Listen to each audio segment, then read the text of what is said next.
Surat Majura gate સ્થિત જીવનદીપ કોમ્પ્લેક્સમાં 3 ઓફિસને નિશાના બનાવી રૂપિયા 1.64 લાખની ચોરી કરનાર સ્પાઈડરમેન ચોરને પકડવામાં સુરત ક્રાઇમ બ્રાન્ચને સફળતા મળી હતી।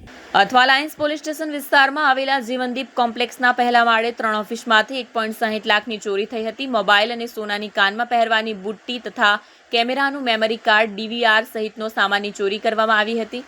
આરોપી વિમલસિંહ મહેન્દ્રસિંહ રાજપૂત મૂળ ઉત્તર પ્રદેશનો વતની છે અને ગણપતનગર ગોવાલક પાટિયા પાંડેસરા ખાતે રહેતો હતો।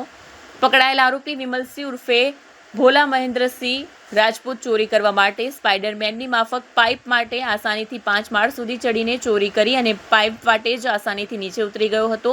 આ આધારે ક્રાઇમ બ્રાન્ચે સીસીટીવી ફૂટેજ ચેક કરી ખાનગી બાતમીદાર થકી માહિતી આધારે સીટલ ટોકીઝ રિવરફ્રન્ટ નજીકથી આરોપીને ઝડપી પાડી મુદ્દામાલ કબજે કર્યો હતો। આરોપી સામે 8 ગુના અગાઉ પણ નોંધાઈ ચૂક્યા છે।